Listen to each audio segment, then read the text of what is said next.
Welcome back to another hour of Scotch Hour. I'm Noah. And I'm Jesse. All right, this evening we have episode 127. The Scotch that we will be, tasting or checking out is the Ardbeg BizarreBQ. BizarreBQ. And then we'll do our shout-outs and get it togethers first. And then our restaurant review being Isla Verde. Isla shit. Yeah, it was. And then we'll do our Smarter Challenge being a review of what we do in the shadows. Before we get started with the Scotch review, thank you to all of our YouTube and Rumble subscribers, as well as all of our audio podcasts platform listeners. We greatly appreciate all of you. And please like, share, subscribe, and leave some comments down below. We like to hear from you guys.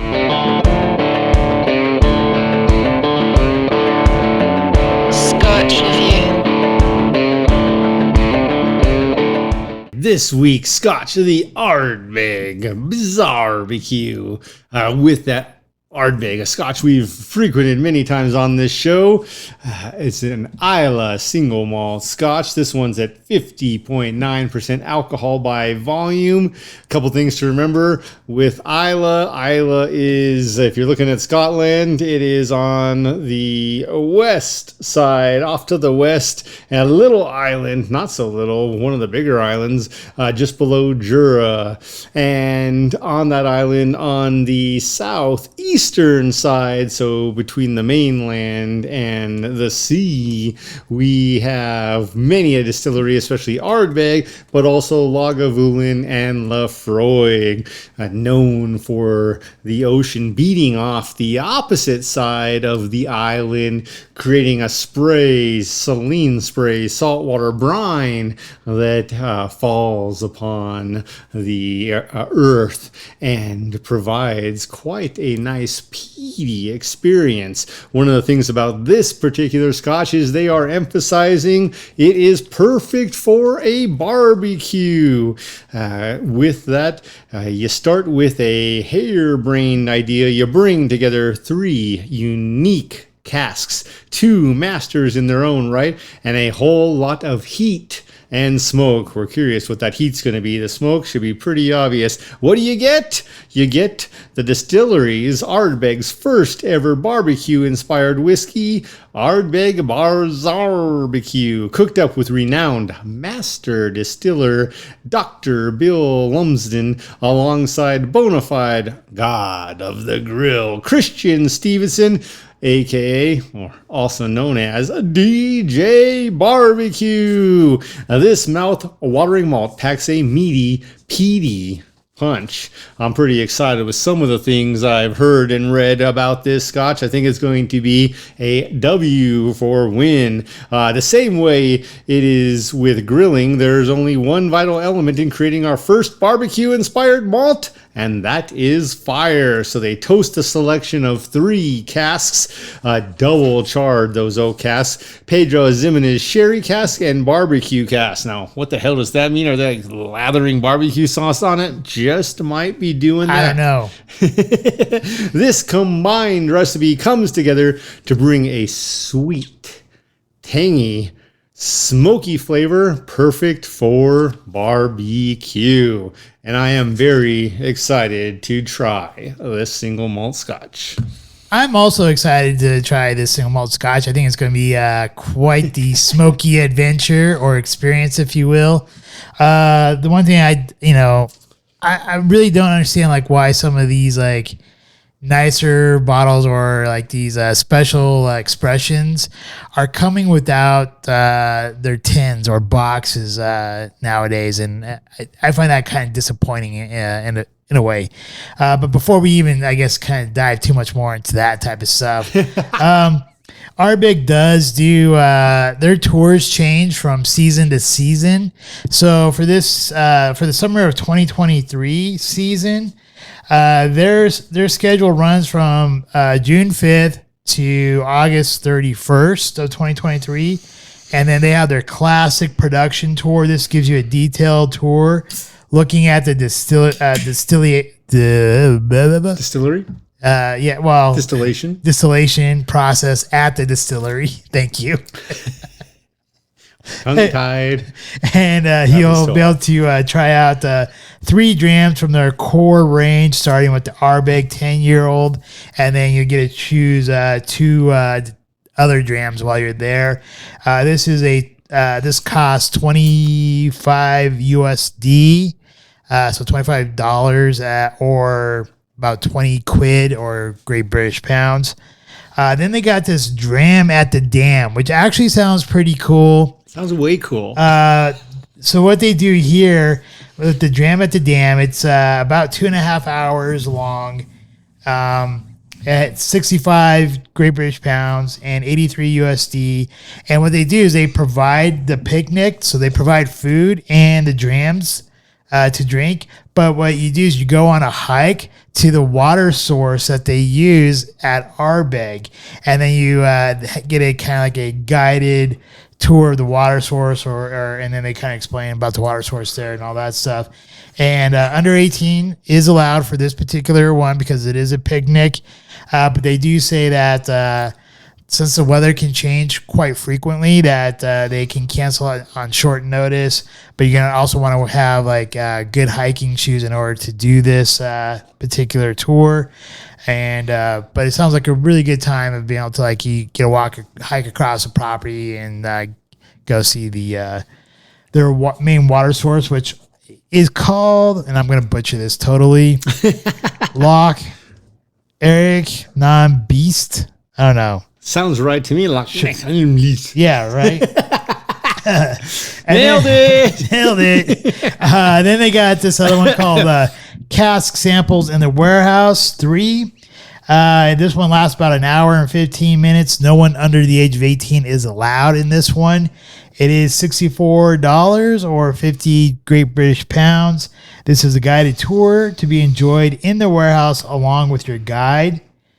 So this one here, you're getting to see the famous Warehouse 3 surrounded by barrels, butts, and barquettes, and sample some incredible whiskey straight from the casks. And then lastly, they have a new still house that they've recently built or I guess kind of like finishing up, if you will. But it's called the Sneak Peed and Dram in the new still house. So here, it lasts about 30 minutes. It costs 13 USD or 10 Great British pounds. But you basically get to go inside the new still house and check it out as they kind of tell you some information about the still house and drink a dram while you're checking it out. It sounds like that's going to be a peedy dram. Might be, but I think out of all these, like, the classic production tour, it would be kind of cool just to see the production and how it's all done and see like what makes Ardbeg, because that's they said that they'll go a little bit into that as well in that one. But really, I think the dram at the dam sounds like probably about the funnest time. Absolutely. Who wouldn't want like some great food and great scotch that the distillery put together for you to try at their main watering source? Sounds like a great date. Right? Sounds like a damn good time. Damn good time. Pun intended. Damn good time with some drams. That's right. Just one dram. Well, we can't have multiple drams? Oh, hell no. Damn. All right, with that, as we progress back to the Scotch and a dram good time. First thing I do have to say, I love the bottle. I love what they've started doing with the tops. A little bit of differentiation with the last few, but still standing true to a little bit of what I'm going to say and assume is their Gaelic heritage there. Love the label with the grill on there steaming and smoking and fired up. I do not love that it doesn't have a tin or a box. God damn it, Ardbeg, throw us a bone.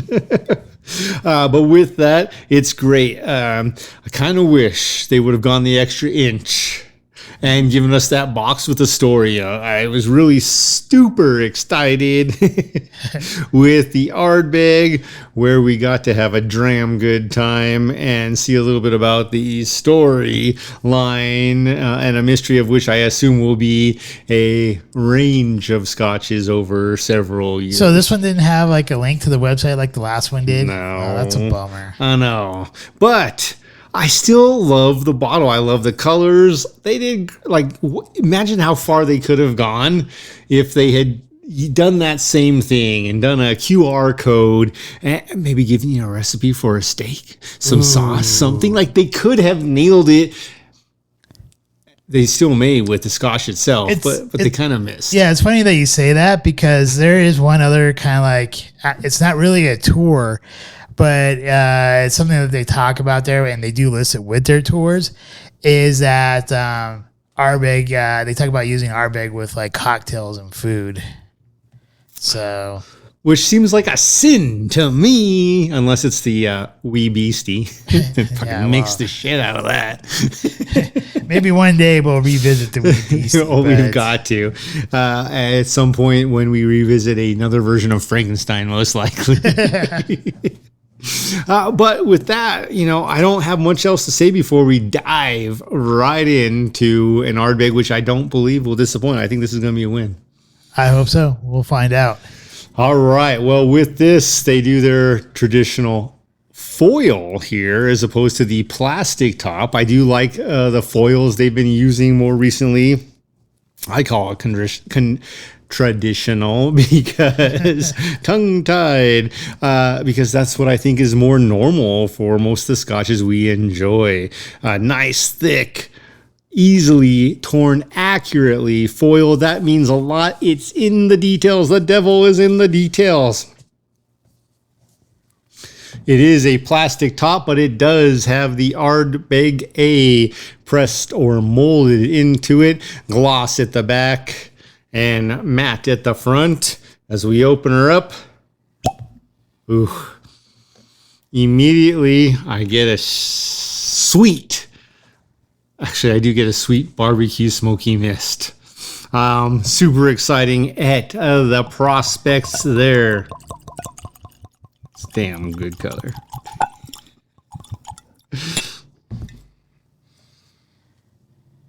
Hell yeah. Is that a gremlin down there? Yes. Future podcast. Fucking gremlins everywhere. Again, plastic topper, but well done with the Ardbeg A. Press molded. Press molded. Solid cork. And to me, that still means a lot, whether it's a wine or a scotch or any alcohol. There is something fantastic about that to me. People who take pride in the materials they're using for their presentation. This color is awesome. It looks it. All right. So off to our warp speed and our tasting notes. Cheers. Cheers.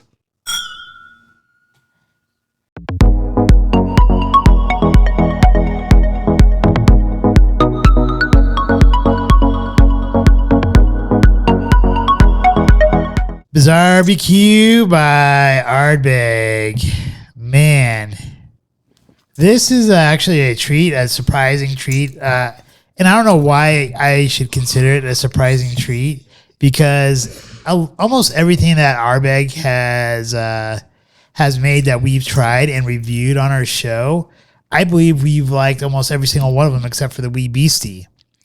And right here, right now, I'm going to say Ardbeg has not let us down at all with this the special release expression from them that's supposed to, I'm not really sure if it's to celebrate barbecues or to give like a shout out, I guess, to maybe to like those pit masters out there or whatever. But I could see having like drinking this and standing by a barbecue and enjoying and having a great time, having a dram while smoking some great meat, or even like grilling some great meat. So to begin with, I think right away when you start off with just a presentation on the bottle, I really love the front label. It speaks out to you about smoke and the fire that you need to make a great barbecue or, a dish. And like you have the colorings going, like it looks like red and orange and yellow on the sides of the label. I really dig it. I like it and I dig it a lot. However, for presentation, I only gave it 3 out of 5 for 2 reasons. 1, there is no tin or a box. And 2, they went with a plastic topper instead of a wood topper. And I really would have preferred to see wood. And I would have really preferred to have seen them have a tin or a nice box that would actually complement this bottle. The bottle itself is what you expect from Ardbeg. It's nice. It's green. It has the embossed or whatever Ardbeg label A on there, which I think is great. I love all those things. I would have preferred them to do what you mentioned earlier and having that UPC code to expound upon the story of this particular dram that we are having here. Kind of like what they did with the previous one that we did, which was the heavy vapor. Once again, presentation, I give that 3 out of 5. But because of this whole theme of barbecue and burnt wood that you need when you smoke a good steak or brisket, or even when you're out there grilling, the color reminds me of that very much so. I put here that the color is a dark, rich amber.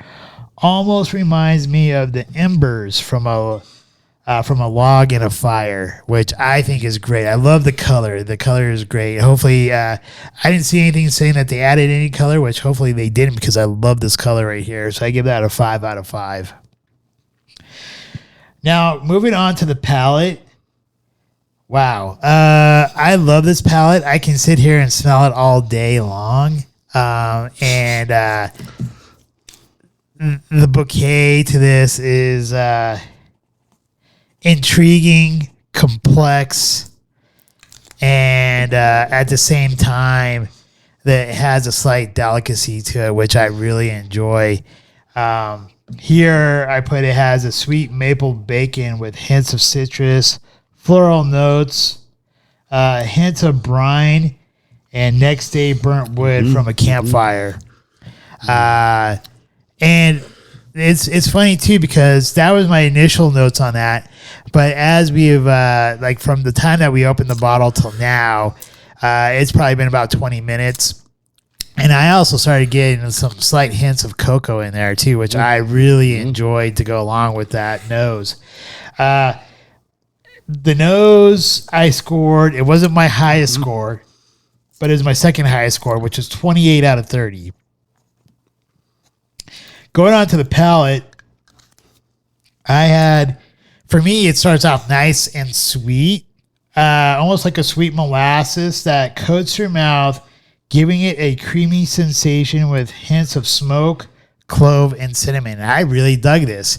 A lot of some of the other reviews that I looked at and saw, they talked about how it's kind of spicy. It has a spiciness with some chili in there. So I wasn't sure if I would really like this or not, but I didn't taste any chili on it or any chili pepper or anything like that. But I really did. I'm a huge, huge fan of cloves. When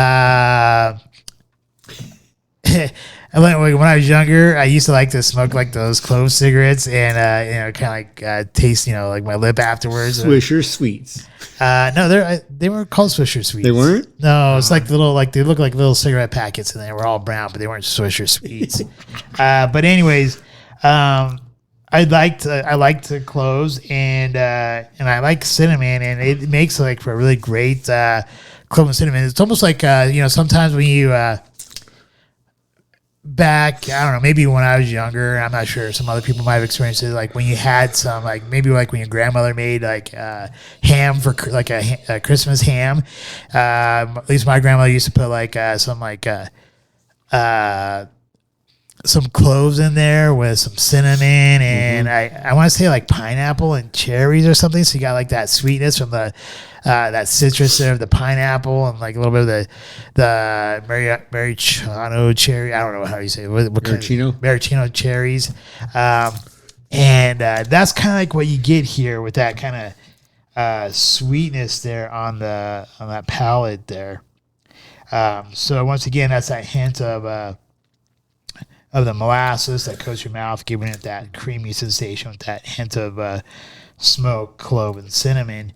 And there's that touch of citrus there, and I'm not really sure what the citrus is coming from, but as that starts to dissipate off the palate and going into my finish here, I get like an explosion of of the smokiness. So I put here charcoal burnt wood with clove and cinnamon, also lingering in the finish with also a nice earthy leather. So the finish I get like smoky burnt wood, and then that dissipates, and then like the cinnamon and clove makes itself prevalent again. And that kind of starts to taper off, and then I get this nice earthy leather flavor that lingers to a great finish. And I forgot to give you guys the points on my palate. That was 28 out of 30, and I really enjoyed the finish. That's actually my win at 29 out of 30, which gives me a 93 total in points. Would I take this to a black tie affair? This is really hard, but I'm going to say no. And here's the reason why, is because for me, if I'm going to a black tie affair, which I haven't done for a really long time, but if I'm going to do that, I want to be a bit showy. And I think the bottle itself and the scotch itself is showy, and it's something great that you could have at a black tie affair. My issue is part of that is presentation. And because it lacks a box or a tin, I am not going to take this to a black tie affair, because I think part of that for me is I want the box, I want the tin, I want to be able to pull it off and show it. It's kind of like having a beautiful woman with you when you go to like a black tie affair. You want that showiness to go along with it. And that elegance. And I think even though it has a lot of those qualities, just because it doesn't have the right dress, in fact, it doesn't have the dress at all, I'm not going to take it, right? So would I take Cinderella's staying home. Would I take it to a game night with some buddies? Hell yeah, I definitely would. Just because if I'm going to be drinking scotch with some buddies at a game night, it probably means that they also enjoy scotch. So yeah, I would take it to share with them.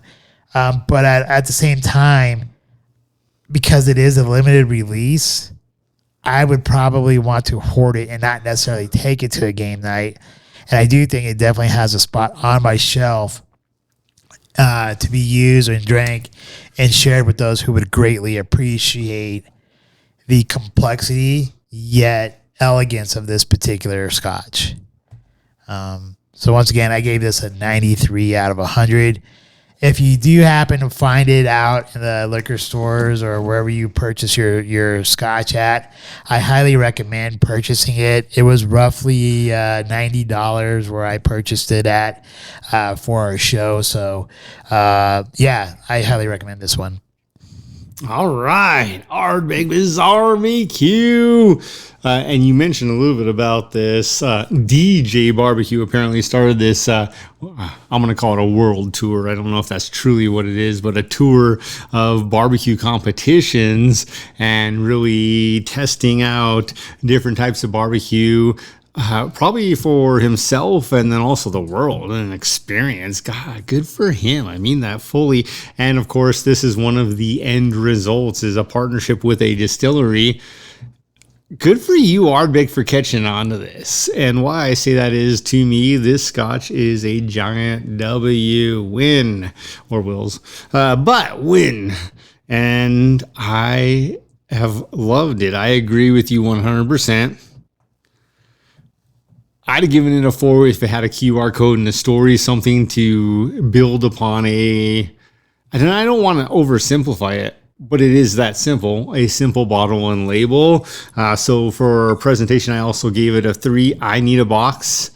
And I think the way you put it as well, it can be an overcoat. ZZ Top sharp dressed man, or it can be a dress. And this is missing that final coat, that final layer to take it to that next level. But with that, I do love some of the details. I just wish they would have given it a little bit more. So for me, presentation 3, color right there with you as well. And I did make one small adjustment to my score earlier. The color is a 5. There is no doubt about it. It is a deep brass with a hint of red. Love it. It is sexy. And with this, they don't say it, but I am assuming it is non-chill filtered and no color added because they don't need to. When they were doing the casks, and they partnered with DJ Barbecue apparently, 3 different types of tasks. We have ex-Zimenez sherry casks, and they went in there and they charred the hell out of them. And when you char oak, you do get, depending on how much you char it, different flavor profiles. And one of their goals was to bring out some of that spice, zesty sweetness, tang. I think they have done just that, and I love it. Again, 5 on the color. For the nose, for me, the nose was the win. For me, the nose is a 29, and man, it keeps getting better to me. But literally, when I smell this Scotch, it is sexy. I feel like this could be put in a bottle and sprayed on as cologne. It is that great as far as a scent, and I think anyone could wear it and not be totally offensive, which is interesting because it is smoky and it does have some of those scents that often violate others' noses. But for the scent, the nose, I gave it a 29, and on the nose it gets sweet smoky cream. It's so weird to say that because it's sweet smoky cream with hints of wood, toffee, burnt sugar to me. Just regular burnt sugar, kind of like on the top of creme brulee, a little bit of that pan-seared ham that you can put in any number of dishes. And then this is the struggle, is I don't know if it's one or both, but you mentioned cocoa, and I think you're right. I was thinking originally espresso, but I think it actually is cocoa that comes out at the end of the nose of this Scotch for me. 29, again, sweet, smoky wood, toffee, a little burnt sugar and ham, citrus of pineapple, and that espresso or cocoa. For the palate, so this is where my adjustment came in. The palate was my other win, also a 29, and the palate is amazing. It totally is. It really is. Like, honestly, this should be the win. If I was given the nose a 29, this should be a 30, but it's a 29 as well.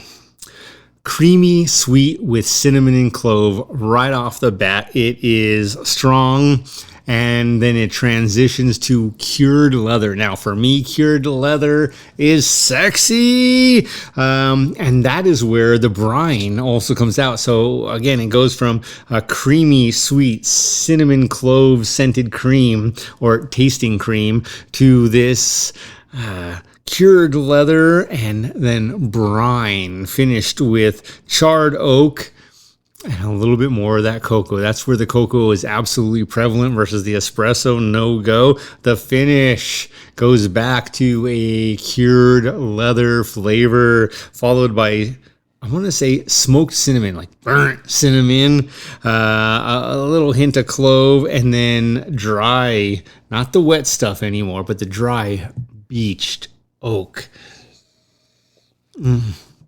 And it is divine. The finish for me at 27, my score also a 93 because of that. I loved what you said, because after you mentioned something about the ham, it occurred to me that one of the flavors I'm associating with this is I went on a cruise. And one of the things they did is they roasted a wild boar, or we'll say pig, wild pig. They roasted a wild pig all damn day on the top deck. And then at midnight, the second night of the cruise, you could come up and get your plate of it. And this is where some of the flavors absolutely that you mentioned come through.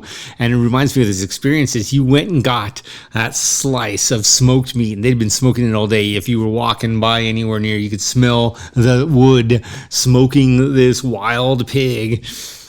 And, you know, the greasy, almost fat with pineapple, and you mentioned the maraschino cherries, and there is this little hint of that sweet cherry in this when it comes to the ham portion, and it makes it, okay, I'm going to say sexy. Again, sexy and sweet. And then as you're eating, you know, as I was eating this, and I am a meat eater, so anyone who doesn't eat wild boar, I apologize.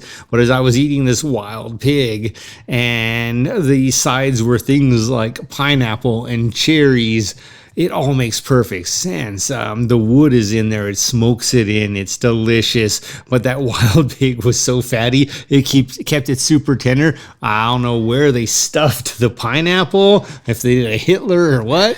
But again, things to keep the flavors sweet and juicy and absolutely delicious. So for me, this Scotch, a solid win. Easily a 93, could potentially be higher. We've talked about this before, as they may or may not open up the next days. Would I take it to a black tie event? I think you nailed it with your example, and that is if I'm wearing a tuxedo, if I'm wearing my $9,000 tuxedo into a black tie event, I am not bringing a bottle without a box, unless it's eyes wide shut and you're just bringing in naked chicks with you. And I think that's a good way to put it, right? Because it loses its sex appeal. It's got it in the flavor, and then it loses it with presentation tragedy. So I also would not take it to a black tie affair as this, and that's tragic. It is super tragic. Because the Scotch is worthy of that, to bring in and to slap on a table. If you've got a 10 seat table in a black tie event, it could be a fundraiser, and you're like, guys, let's have a dram as we're all just paid $1,000 or $2,000 for our ticket to save Children's Hospital, whatever that may be. This is a Scotch worthy of that if it had a goddamn box. Damn box. Would I take it to a game night? Yes, I'm assuming anyone I would have at a game night could appreciate a limited edition, super fine Scotch. Yes, I would absolutely bring it to a game night. Does it have a place on my shelf? Yes. Here's the scary thing, though. We've done and studied and done the science ourselves. Scotches, very quickly, the more you drink them, age, the flavor changes quickly in days. Even after just a fourth of the bottle is gone, it has a different flavor profile. Once you get to that halfway point, the other thing that quickly deteriorates it is ding, ding, ding, light bulb. Wish it had a box or a canister, because that's the other thing that would age this. And it's fine for a limited run, because if they're only going to have it on shelves for 6 months, this supposedly was just released in August. I know you got it in July, so cheerio to you, because you got it before it was supposed to be released, apparently. That's one of the things I read. August Scotch.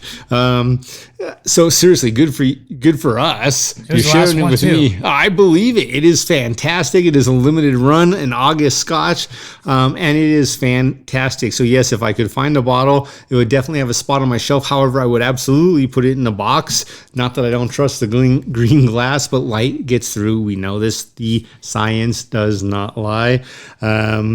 And with that overall, again, a 93, I agree with you. Delicious. My points just came in a little bit different. I could see this being a cologne. DJ Barbecue, you done one with Ardbeg.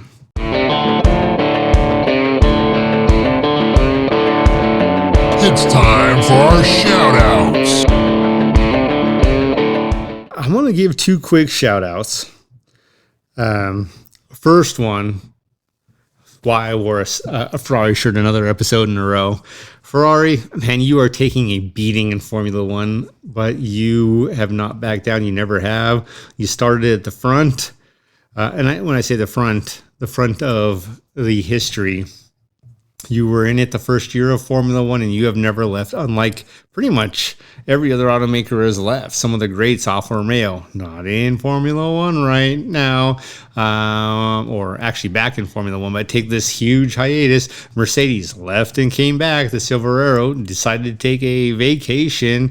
But Ferrari, you guys have steadfast proven what I will say is heart or passion for a sport, not just in Formula One, but man, good for you guys for, and this is where you did leave and come back, Le Mans and kicking ass this year.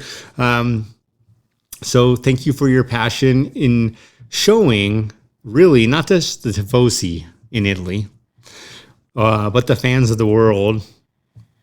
And really anyone who studies a little bit of history, youth in particular, the young generation right now, what it means to be devoted, what it means to give 100%, even when you're damn tired, you keep going every race, every year, every season, winning or losing. And one of my favorite thoughts and stories in Formula One is, again, talked about last week, 1979, Jody Scheckter won the Formula One World Championship for Ferrari. Took 21 years for Michael Schumacher to do it again in 2000, and still Ferrari was there every year. Even some years, man, terrible, but didn't give up, kept on fighting. And that's important in life, is to keep on fighting. My other one, quick, and this just made my day, I don't know, Jordan, if you'll see this HR at my work. We're not going to mention the name of that work, but I have an anniversary coming up in December, and she mentioned to me today, because I brought up someone else's anniversary. She's like, I'm so excited for your anniversary. And I'm like, okay. She's like, I've already started making plans. Still 5 months away, 4 months away now. And to hear her say that was awesome. It was absolutely awesome. So thank you. You made my day. Jordan, I appreciate you. Cheers. I have one really quick shout out, and this is going to go to Dr. Jen Helper Hayes. She had an interview with GBN, which is a Great British Network, I think. Yeah. And she actually dropped some like historic bombs on people during this interview, which many people may not even know and even realize. I even live here in the United States because they don't teach this in our history, which is that after the Civil War, we were no longer a republic, and we were actually became a corporation that was actually controlled by the Tri-City states, which is Washington, D.C., the city of London, and Vatican City. And back when Trump actually walked in front of the Queen, she actually explains what the significance was about that, where Trump walked forward and stopped and waited for the Queen to follow him. But that was the signal saying that the United States is no longer paying taxes to Great Britain for the loans that we took out during our Civil War, thus ending the corporation of the United States, which is basically, it was the start. So we haven't fully finished ending the corporation, but that was the start of the end of the corporation. And so she was dropping some huge truth bombs in this interview, so I thought it was really awesome.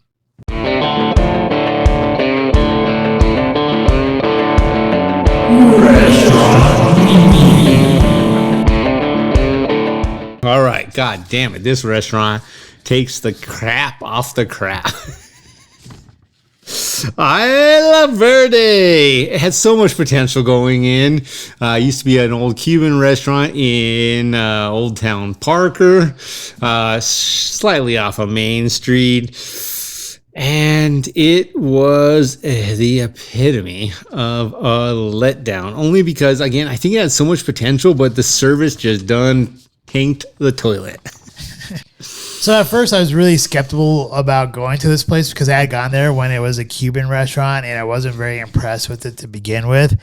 But at the same time, I was trying to find a really great like barbecue restaurant for us to attend to go along with this scotch.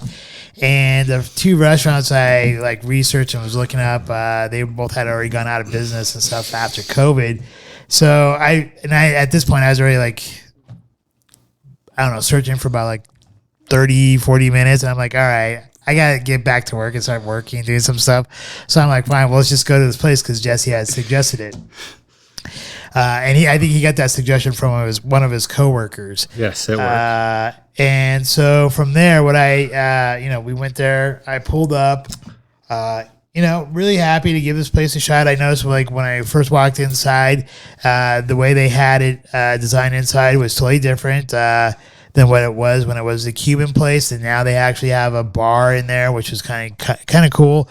And when we sat outside, and they had some Puerto Rican dishes. A lot of it was like plantain based, and I wasn't really sure if I really wanted to eat anything that was plantain based. But we got there during happy hour, so they had the Breckenridge Palisade Peach on sale for during happy hour as $4 a pint, which is a great deal.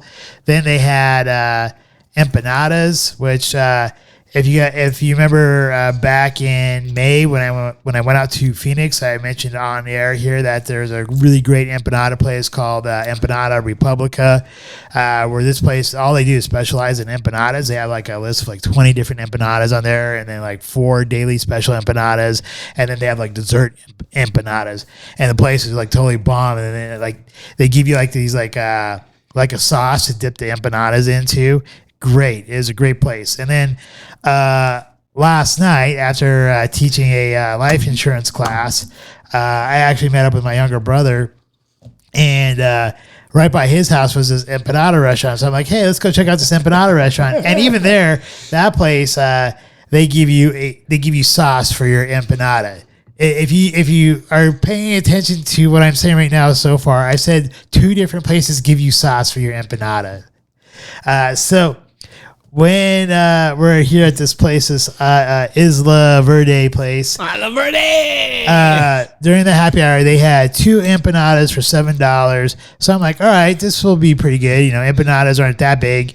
And 4 of them would be just fine. And if they, with the dipping sauce, it would be a great, fairly light summer meal, if you will. And so we got the Palisade Peaches pints out right away, so that was great.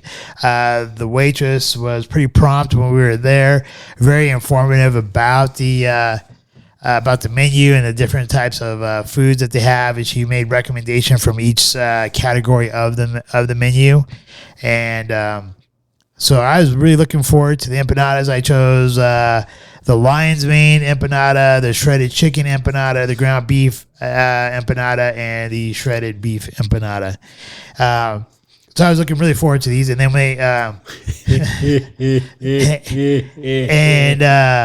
this is where everything started falling off. The shit is the fan. This is where everything went to hell. In a handbasket. Our empanadas come out. I only get 2 empanadas. Jesse gets his full meal. He gets all 4 of his empanadas. I got 4 empanadas, not my full meal. Oh, yeah, he got 4 empanadas. I got 2 empanadas and no beer. And like when they were first coming out, and they were setting them down. I thought I was going to get my other 2 empanadas right away, but they never came. But up until that point, until I realized that they were never coming. The size of the empanadas were almost 2 times the size of like a normal empanada. They're huge because apparently they make everything in-house, the dough and everything like that, which is great. But it had like a lot of excess dough, and the way they fried it, it was kind of a little bit over oily. So I know I think both Jesse and I, but I'll definitely speak for myself. I had to break off some of the dough to remove that excess dough and that excess oil and stuff. The ground beef empanada that I had tasted decent. The shredded chicken, not so much. There's like chicken cartilage in there and stuff like that. So that's still chicken. Yeah, it's still chicken, but it's not shredded meat chicken, so I don't really count that. And then I had to go and ask, like, I had to ask the guy who dropped off our empanadas. I'm like, hey, you're missing 2 of my empanadas. Where are they at? So, and he's like, well, what 2 were they? So I told him which ones I had ordered, and he had just set down the empanadas, so he knows which 2 he gave me. So he should have known like which 2 I needed. So after a while, my other 2 empanadas come out. And they're wrong. So finally, with my last empanada, I went in and I actually talked to our waitress who like pretty much abandoned us at this point. And she's just hanging out inside. Yeah, she's just hanging out inside. And she's like, normally I bring out my own food, but I just wanted to hang out inside and not do my work. And I had the empanada totally open. I'm like, this is not what I ordered. Like, you guys gave me another shredded chicken one, and I had ordered the lion's mane empanada. And she's like, well, what do you want me to... She goes, you want a new one? I'm like, I don't even know if I want a new one at this point. And she's like, well, I can give you credit for that one and still give you an empanada. I'm like, well, do whatever you think is right. I'm just saying right now, I'm just totally disappointed with this place. And she didn't give you credit at the end of the day. She gave me a $4 credit. Did she? Yeah. I don't know. Redo the math. I was checking my math online. Okay. There was a $4 credit on there. That's good. So she didn't give me the full like $7 credit, which I thought I should have received.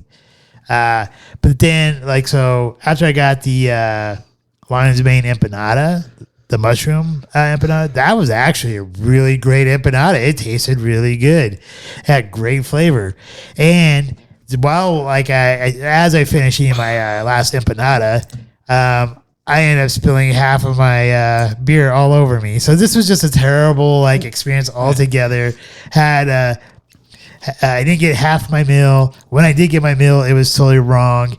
And then I spilled my beer on me, and I just wanted to leave the place. And honestly, if I took the first half of our experience there, I would have given the waitress a, first fourth of the experience. Okay, first fourth of the experience. I would have given her probably like an 8 or a 9. But really, as the whole thing progressed and went through, she was kind enough to give me, $4 off. She even offered to give me a new pint on the house. So I'm not going to give her as low as I probably would have, which I want to give her like a 3, but I'll give her like a 6 because she didn't have to offer a free pint to me, even though I was the idiot who spilt it.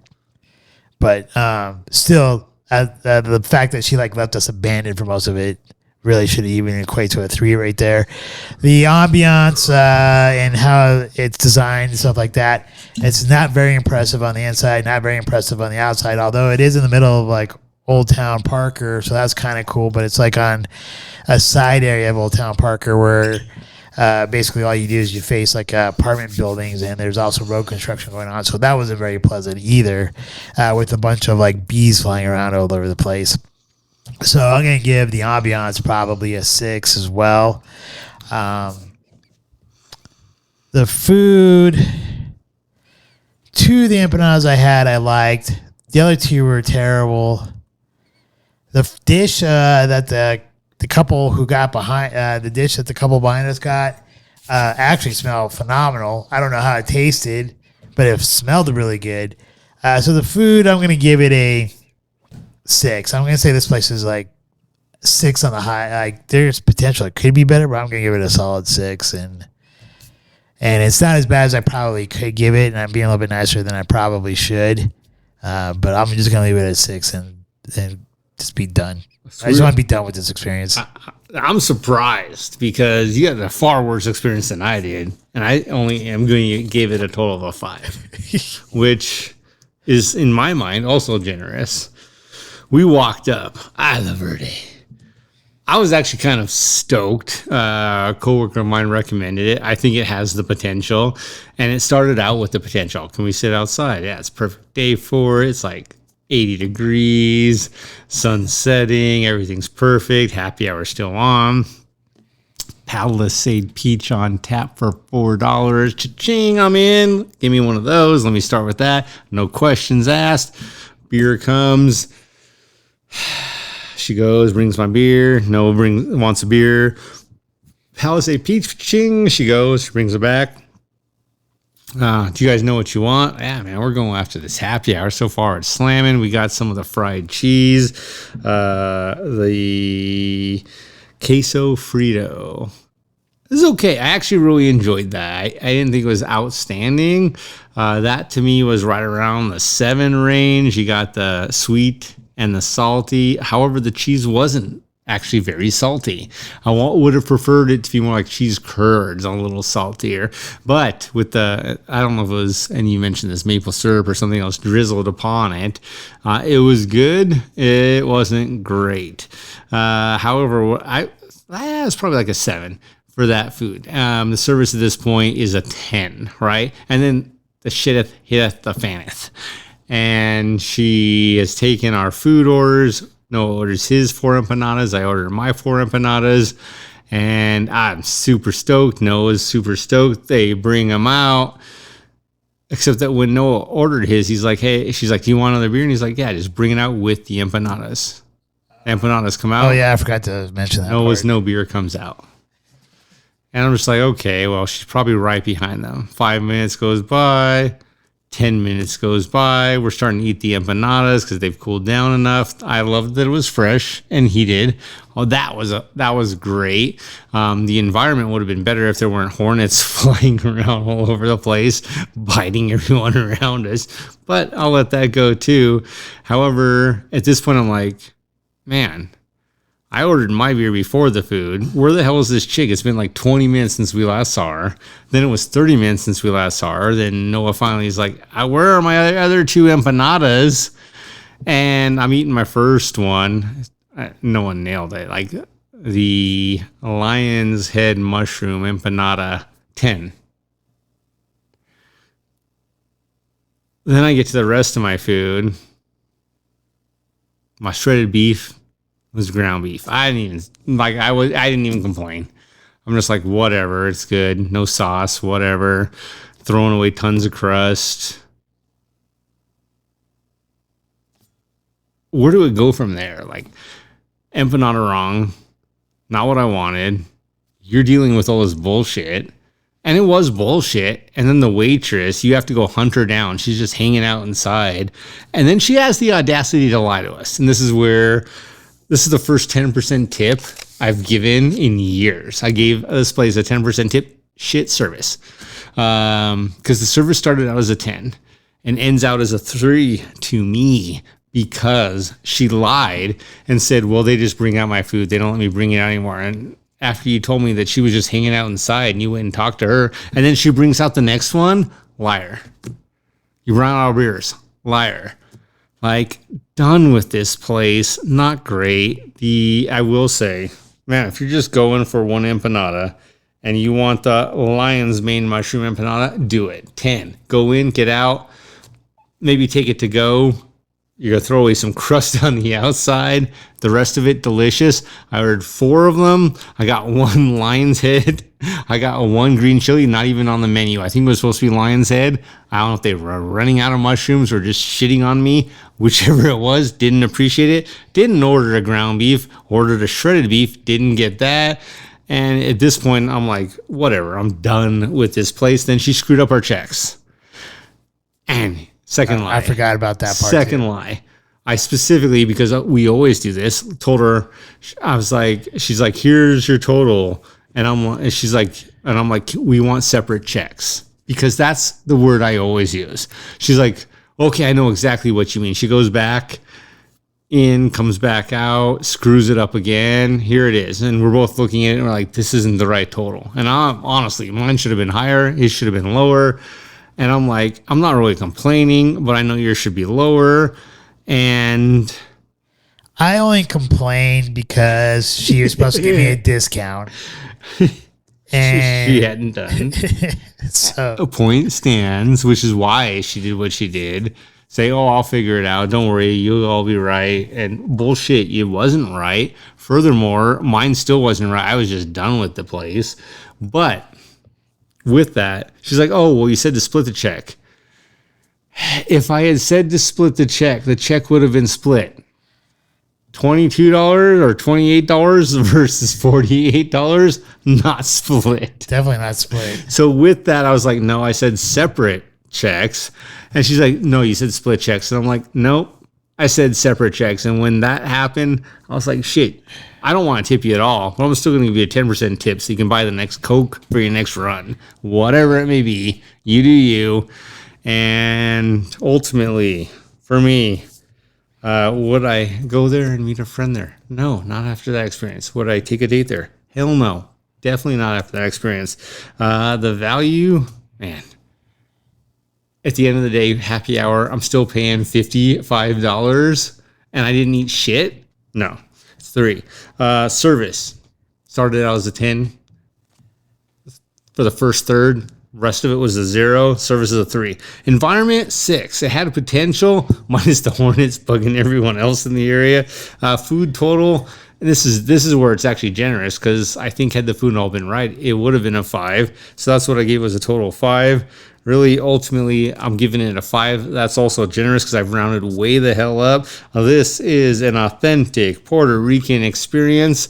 And when I went to Puerto Rico on my honeymoon, I will say, I feel like them with that title, this is an authentic Puerto Rican experience, is absolutely right.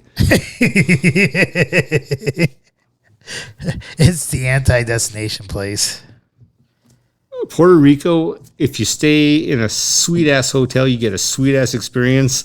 The second that they don't care, it's you literally go from 10 to 0. And it's tragic because I loved Puerto Rico, and then I went to old Puerto Rico, and I was just like, God damn. It's cool. It's a flea market. The whole island is a flea market.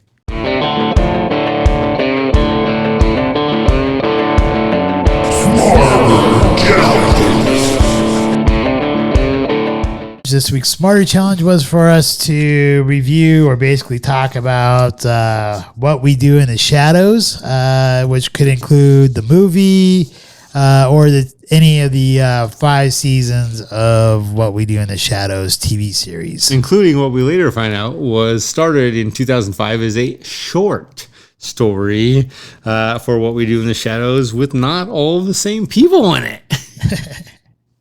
Definitely much younger, nonetheless. Right. So, and the movie came out in 2014, 2015, depending on what source you look at. The directors and writers were Jermaine Clement and Taiki Waititi. Taika Waititi. Okay. Sorry, I butchered your name, dude. Jermaine Clement in the movie is one of the main vampires. His name is Vladislav. And this is the original movie. Yes, Waititi. He plays Viago. Corey Gonzalez, Mercer plays Nick, and Johnny Bro, maybe plays Deacon. It's if you've never seen the movie, it's pretty good. We might mention it here. The TV series, which is probably what I'm assuming we're going to probably focus a little bit more on. It was created by Jermaine Clement, and Kevin Novak plays Nandor. Nandor the Great, right? Nandor the Conqueror. Nandor the Conqueror. It didn't say that in IMDb. So oh, no, wait. I actually fucked up. Nandor the Relentless. Oh, yeah, that's right. Nandor the Relentless. And then Matt Berry plays Laszlo Cravensworth. Craven. Craving is really what you need to focus on there. Sex is what he craves. Natasha, I don't even know how to say her name. Dimitro plays Nadja. Then we have Harvey Gulen plays Guillermo de la Cruz. Mark Proch plays Colin Robinson. God damn it, he plays a perfect Colin Robinson. A guy you would love to hate. And then Kristen Shaw plays the guide or the floating woman from the vampire council that they pretty much inherit as a friend or lackey after they after I think season 3 or 4 when they take over the vampire council in New York or Staten Island. Staten Island. All right. Where would you like to start with this? All right. Well, for me, should we say what it's about first? I guess. If you guys don't know, spoiler alerts, it's been around since, depending on how you want to process it, 2005, definitely 2014. And then 5 seasons into the 5th season. Later, we're here in 2023. There was a lot going on. And the process being, and you may or may not agree, the movie was great. Oh, I love the movie. The series took it better to another level that the movie can never compete with because you just don't have the time. That's the truth of the matter. But the movie was great, and it opened up the doors for this show. 5th season in, man, where I would start is who are the characters or character, but I assume we both have multiple. And really, it's crazy because I love most of them. Who are the characters you love and why? Okay, before we jump into that, I'm just going to say real quickly, for those of you who don't know what we do in the shadows, it is about about a group of vampires who live together, and they're doing a mockumentary where they have like a documentary crew following around these vampires, showing like what they do on their day-to-day lives. It's hilarious. It's supposed to take place in Staten Island. Actually, it's all done by a group that was from New Zealand? New Zealand. Well, the group from New Zealand was like that from the movie and the creators of the show. But is that what you're... That's my only point is, like, how did this group from New Zealand... Here's the question. As we continue to ruin this. How did this group in New Zealand know how effed up it can be for a bunch of vampires who are not... Here's the point. Not driven... to be relentless or conquer, to have a mission from a count to take over Staten Island and ultimately the world. And then they're just like, yeah, we're just living in this house, chilling. It's like they are the millennial version of vampires, smoking weed, but they don't smoke weed. They're just drinking, I don't know, maybe they're just drinking drunken weed blood. Like they're getting so lazy that they're like, we don't want to conquer. We want to stay happy here in this little house and not deal with bullshit. So, all right, favorite characters. I'm going to have to say probably Naja's doll. Dude. She's one of my favorites. Yeah. Was Colin Robinson's until she was just a doll again. Oh my God. So Naja has this doll that has actually been resurrected? Was it? I don't know. Possessed by another vampire? Well, I think it's actually possessed by her soul before she became a vampire. So It's like her innocent soul. And she's pissed off because she can't, she hasn't experienced anything in life. Like she's never had sex or anything like that. And she's just a snarky little bitch. And it's kind of funny how she is like a version of Nausea, but kind of more of a bitchy version, if you will, or snarky maybe. I think the snarky version is great. And her comments are just kind of funny of how she interacts with the group. And it's interesting that you say that because that's the truth. Is she's just pissed off. She's never been, and it's like any other vampire movie. Anne Rice did it well. In the fact that you have a young vampire that never got to grow up and do things like you mentioned, have sex. And it sounds so simple, unless you're fucking 40 or in this case, 300 years old and you've never had sex. Or experienced going on a date or eating a certain food or doing whatever. Yeah. But yeah, so I think the doll's pretty funny. I think it just adds a new twist to it. And I think that's why I like that character of the doll of Nausea. But then the other, as far as the main vampires, this is really hard. It is hard because they're all great. Yeah, and because Nandor has some really great spots, but then Laszlo has some some funny spots too. And then honestly, Colin Robinson, like his character as being like an energy vampire where he drains people's energies and feeds off of their emotions and stuff. It's his character, honestly, like it wasn't one of my favorites in the first couple of seasons, but Fucking hate the guy. But this fifth season, his character is totally on point, and also the fourth season, because like in the end of the third season, Colin Robinson dies, but then in the fourth season, he's like a kid. Phoenix resurrected. Yeah, he resurrects. He starts off being born as a kid, and the way that Laszlo takes him into like Naja's like a vampire like nightclub and uses him as like a piano man. Because he's a child and apparently vampires like children actor type things. And so and then you see him go into his like teenage years and he's like living down in the basement where it's like a bunch of water, the water main broke, and now he's back into the workforce in season 5, and then he has to go run for some kind, I think it's like state auditor or something like that, or city auditor. And then he has to go see the emotional like vampire council, which no one knew that there was such a thing. And I think just seeing his progression through especially the last 2 seasons has made his character like pretty hilarious. It certainly has. Man, it's a tough one for me too. The one character I probably like the least is probably Guillermo. That's interesting because I don't really care for Guillermo either, and he's really the one who saves all their asses constantly. Yeah. For me, man, I think my favorite character, just because if I could be any of these guys, I shouldn't say if I can be any of these guys. Wait. Before you answer this, if you asked me if I could be any one of these guys, I would want to be Nandor. So that's great.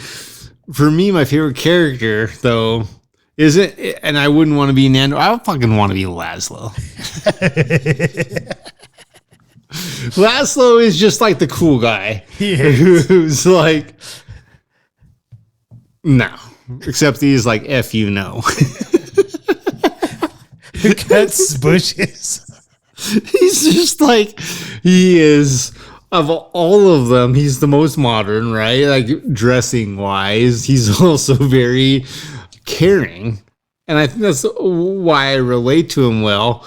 And there's that one episode in the one scene where the guy's like, you may want to go change your shoes. And he's just like, go get fucked.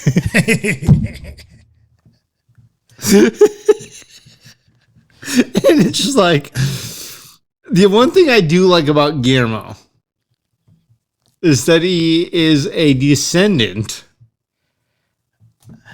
of a vampire killer. And I don't just mean any vampire killing. He's Helsing, a Van Helsing descendant. Yes, exactly. But my favorite character is played by, Matt Berry, Laszlo Cravensworth. I just think for me, he's the most well-rounded person. Like if any of them had to go actually live in the human world, I think he's the one who'd be like, okay, I can do this. He probably would be the one that could probably pull it off. And he kind of does, because he's the one who has the human friend. Who tries to sell pillows and fails. All right, so on the season 5. Oh my God. Have you've seen all of the season 5 episodes so far? Nah. What was the most standout-ish scene for you? There's 2 of them. One's so inappropriate. The other one's just not appropriate. I'm assuming you're talking about Laszlo. Yeah. Just go there, man. Just do it. Say it. Just do it. Just do it. Because this is one of my do it. most memorable moments from season 5, I guess, so far. So, Naja's doll wants to have human experience and have sex. Her soul they do like a Freaky Friday thing where Nausea and the soul that's in the doll flip. And so they're trying the whole time throughout this episode, try to get the Nausea's doll sex. Get laid, right? Get her laid. Get her laid. Get her laid. And by the time it comes to the end, they're like, Naja's doll soul does not want to leave the body. So they come up with a plan to merge Colin Robinson's soul with Oh my God, it's so wrong. with Naja's doll soul into Naja's body. And then at the end of the episode, you see Laszlo having sex With a doll. with the doll and Collins Cravensworth all being in one body with in Naja's body, and then Laszlo saying, "How's that feel, Colin?" It is so messed up on so many levels. But it's okay because that's what's normal now. And then I'm not sure what your other one is, but mine would have been like when they're talking about whether or not you can have a second vampire try to turn you. But Oh man. what was your other one? I think you've kind of encompassed them all into that one version. Okay. So the other one then for me was when I think it's like episode 2. Guillermo had went to his friend to go be changed into a vampire, and he's not changing fast enough, and so they went to go see the Baron and the ancient vampire to see if another vampire could try to turn a person into a vampire after already being tried to be turned in by the first vampire. And failed. It totally failed. And so they go see the Baron's neighbor, and they have another vampire try to turn the Baron's neighbor into a vampire, which was already a vampire from the Baron, and the body just pops and explodes all over everybody. I thought that was hilarious. My second one would actually be not that. It would be with, after conglomerating some things and coming up with my other one, it's when Colin Robinson has used an old friend, female, Oh, that's a good episode. to get what he wanted at work. And then he has to go break up with her. And she is also an energy vampire. And she is just sucking him dry left and right. And it's just like, this is so messed up. That's how women are. Now, as a woman, the role has been reversed. That's how men are. But nonetheless, she was like, don't leave me. I can never survive if you don't leave me. He's like, okay. And she's like, I'm just fucking kidding. Go away. I'm just draining your energy. And he's like, all right. And she's like, no, seriously, don't leave me. And I was just like, oh my God, this is so memorable because it's real. Drama. So The drama for your mama. out of all the episodes from all the seasons and the movie, my favorite scene though actually comes from the movie. Really? Yes. That's pretty impressive. So my favorite scene from the movie, or altogether all of it, is when there's like a fight between like the vampires and the werewolves on the roof? On the roof. And the vampire has like a little squeaky toy or whatever and throws it off the roof. Yes! And the vampire, being like part like wolf or dog, goes and runs and jumps off the roof to go chase the squeaky toy. And that vampire that threw it off the roof was Nandor, the Relentless. No, Nandor wasn't in the movie. That would have been probably Jermaine Clement as Vladislav. Yes. I'm associating it. I apologize. No problem. But I think that's probably like my favorite. It's the bulky vampire of the three. So that's probably my favorite out of all the scenes and everything, because that whole, like, it's almost like two gangs going against each other between the werewolves and the vampires, and then them playing them like they're dogs and stuff like that, and seeing them throw like the squeaky toy off the roof, and the one jumps off the roof to go after it. I was like laughing so hard for like 5 minutes straight. And they're all like, that's cheating. Yeah. Oh, man, that's a good one. For me, man, of all of my favorite scenes, it has to, and I don't know this, I believe it's season 4. I don't know what episode, but it's when the Baron has been not only awakened and fried to death by Guillermo, who's bringing in roses, and then dug up and brought back to life. But the Ancient One is also in it, and they're trying to go find the Ancient. Basically, looks like a goddamn gargoyle, and they go to find him in a retail superstore, and they're searching for him, and they've got the Baron on what's basically a Barbie ride-on, and he's like, he is the top half of a torso, half of one arm, and a face, and he's like, look, I'm steering, I'm directing the car. And no, that was not you, that was Kristen Scott driving the car, and she's just like, God, he's retarded.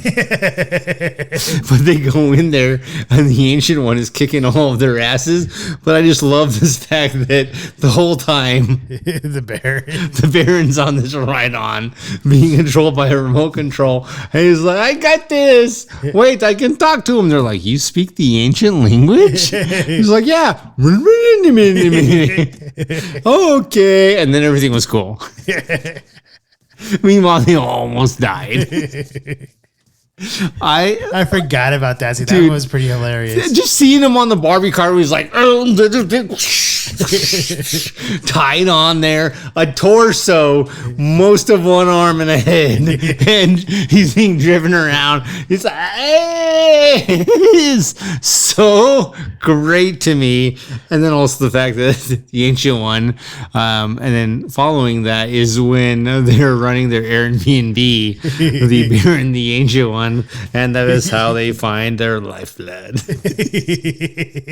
I loved those scenes because I'm like, this is how this, if it was a truly real species, survived. Yeah. Was by being innovative. And, oh yeah, hey, look, there's this Airbnb thing. We're just going to have people come to us and suck their blood. Yeah, but I also liked I like the scenes with the Baron and the Ancient One. So like in season 5, in like episode 2 or 1 or whatever it was. Yes. When Guillermo goes to visit him. Yes. You see the gargoyle Ancient One. So they're putting together like a model house or whatever, stuff like that. It's like a Lego model house or something. It's super complicated. It's such a small scene. Nothing really funny happens in it, but that scene though just makes me laugh. Just seeing the gargoyle, so they put together right, because you just assume he's like a dog. Yeah. And then meanwhile, the Baron continues to regenerate. By the way, and he was like a fraction of a body, and now he's like 3/4 of a body. I love him. He's like, yeah, I turned my neighbor into a vampire because he kept waking me up during the day from mowing his lawn. Yeah, now I can't mow his lawn in the day. But that's what I mean. Like, I would totally do that if I was. That's what I mean. Like, what is innovation? Strategic planning at any job. Something's bothering you. How do you work around it? That is literally what the Baron is doing. Exactly. Anything else that we should probably talk about on this, or? When you think about the show in general, what is it you love about it? You know what I really love, I guess, about the show here is that you really have 4 or 5, depending, like if you're talking about the movie 3, talking about the TV series, you have 4, maybe 5 people who are just good friends, living life together, experiencing life through whatever like turmoils that life throws at them, but them being vampires. So I think it's just a really novel idea, seeing it as like a documentary type of thing of like what it would be like for like 4 or 5, 4 vampires to live together. I thought the twist of making Colin Robinson a part of it was a great twist compared to the movie, because the movie is just 3 vampires.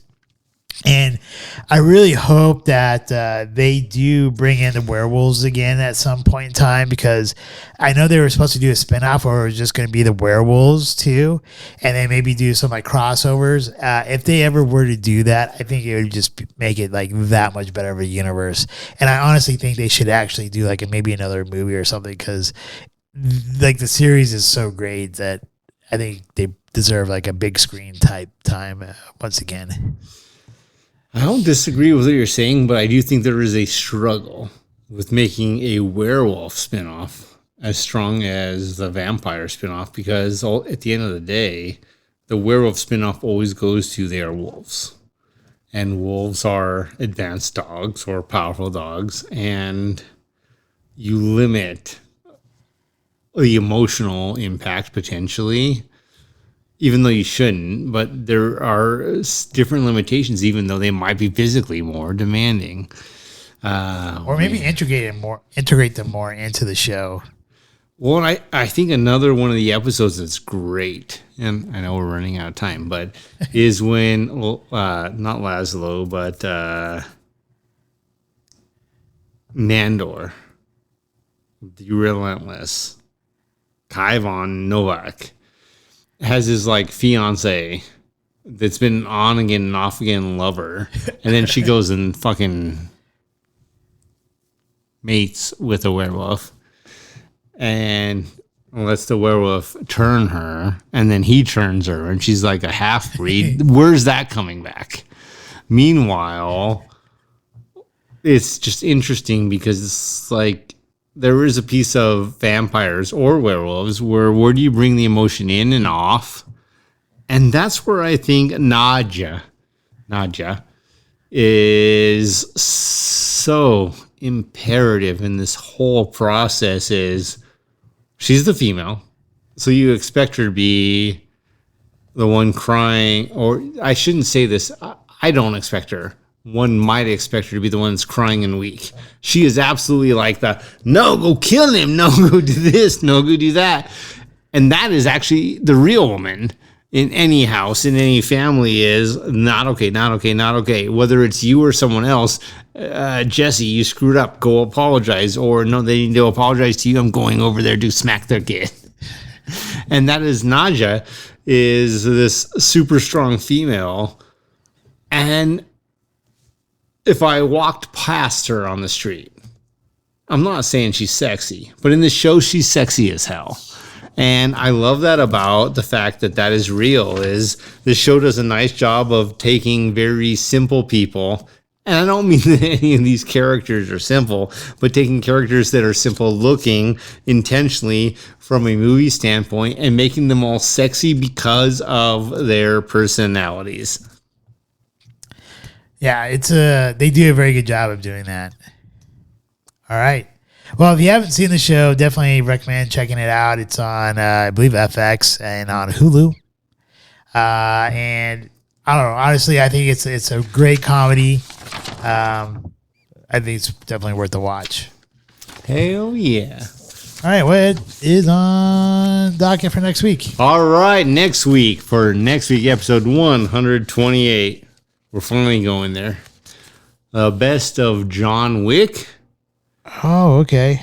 And with that, we didn't do the best of John Wick before? We did John Wick episode 4. Oh. So now we're doing the best of John Wick, but we're complicating it. We're making this so complicated because you and I need to go to a shooting range. All right.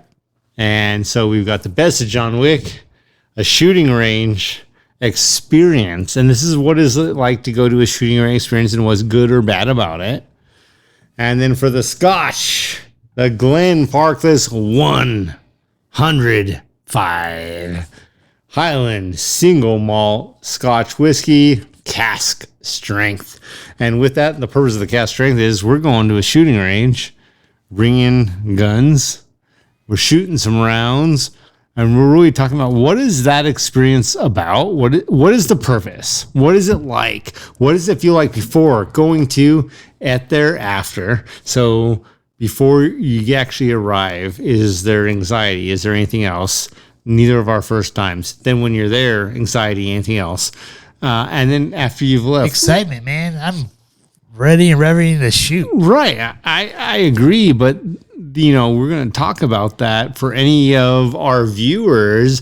What is that like? You talk about a John Wick experience, and then also like some of the realities. We'll touch base on a few things like, why do you wear ear protection, eye protection? There is a reason, because a bullet going off, it's not like it is in a movie. No, not at all. John Wick could be death. Keanu Reeves can still hear. Those were false rounds. So with that, we're doing the John Wick full experience and review of what may or may not be his lineage movie-wise, a shooting range experience, the two of us going together, just having fun, non-competitive, just really going there and like, why do you go there? What is the experience like before, there, and after? And then, man, the Glenn Farkless 105. Glenn Farkless has not let us down. Not that we love them all, but it hasn't let us down. And until next week, that's it. All right. Well, once again, thank you. If you lasted this long, thank you very much for watching us. All of our subscribers on YouTube and Rumble, all the people who listen to us on any of the major podcast platforms, minus iTunes, because for whatever reason we can't get on Apple. And thank you again. Have a great night. Other than that, man, remember, life is great. Doesn't mean it's always going to be easy, but life is great. Easel, Isle, De Verde, the Green Island. Yeah. Not so green. It's puke green. I'm not saying don't go. Just Don't go. Just remember the full experience. And other than that, Ardbeg BizarreBQ. Do buy that, though. Do go. And until next week, remember. Scotchman! Cheers. Don't drink and drive. We hope you enjoyed this evening's episode of Scotch Hour. If you did, please like, share, and subscribe. Also, if you have not done so already, please become a Patron member, with memberships starting as low as $1 a month. Thank you, and hopefully you have a wonderful evening.